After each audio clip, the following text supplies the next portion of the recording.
words Volvo and sporty don't normally appear in the same sentence, so this, therefore, is an enigma. Volvo insists that the S60 is the sportiest model in their current lineup, and this 115 brake horsepower version is certainly lively considering the economy that's on offer.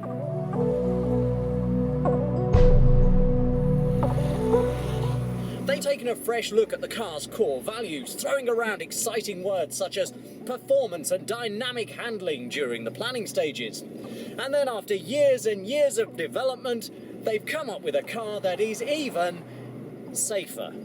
Safer? Yes, safer.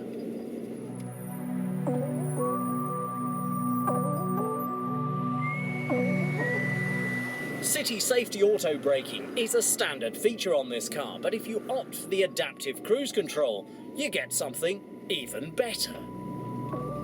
This new safety feature is based on target acquisition software currently used by the military.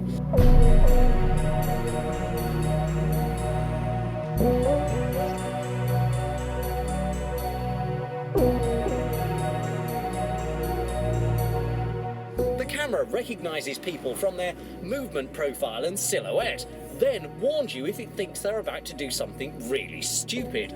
It even brakes for you if it thinks that you aren't going to. Now, I don't know about you, but that makes me as nervous as a long-tailed cat in a room full of rocking chairs.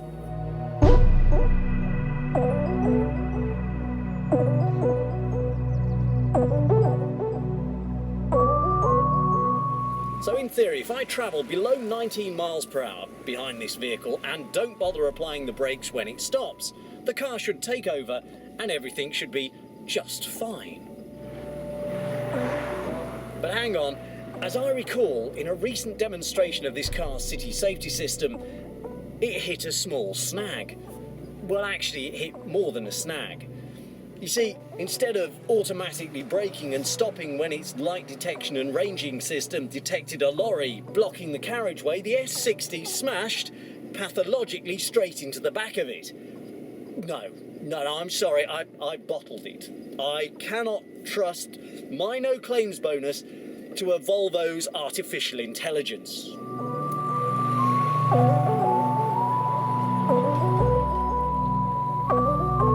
And can you imagine the awkward conversation with the manufacturer?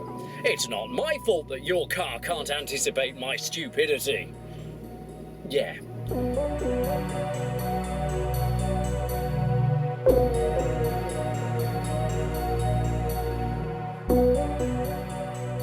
No, on the same principle as airbags, I'm just going to take their word for it and assume that everything functions as claimed.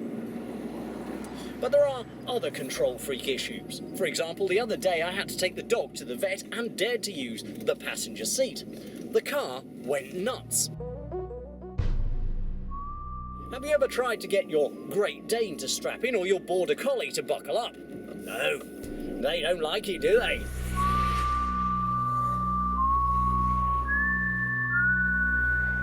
But let me demonstrate something. We're just coming up to private land here. So if I take this belt off,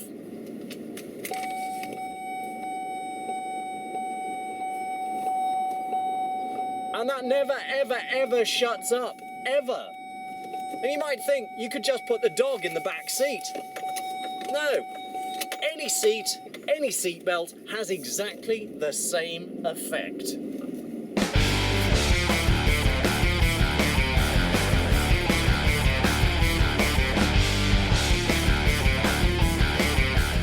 This car really does attempt to dominate the driver. Watch the pedestrian, dear. Mind the cyclist. Oh, I think you're a bit close. I'll brake for you. Somebody dared to take off a seatbelt. Crime of the century. Aruga, alert. I mean, it's just, I don't know about you. Call me old-fashioned, but I do not expect that level of neurosis from my car. If I want that kind of abuse, I'll go and talk to the wife.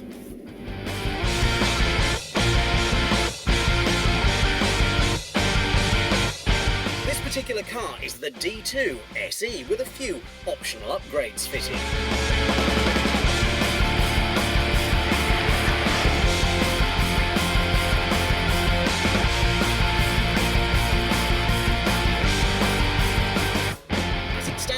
particular car is worth a little over £27,000, which puts it squarely in the firing line of its German rivals. The base models may be a little cheaper, but it's still rubbing shoulders with the class leaders, and therefore this car will have to offer something exceptional if it's going to succeed. So how does this car do it? Well, here are a few of the key features.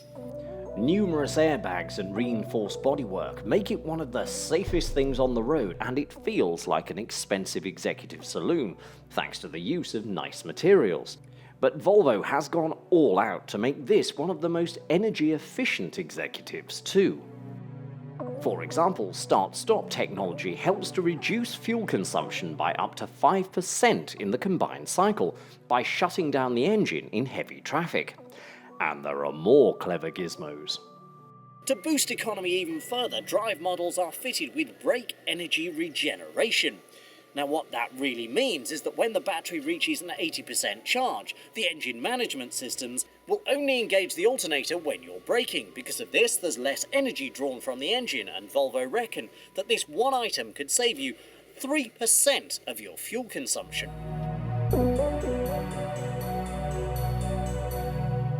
Drive models even come fitted with Michelin's energy-saving tyres that cut down on rolling resistance.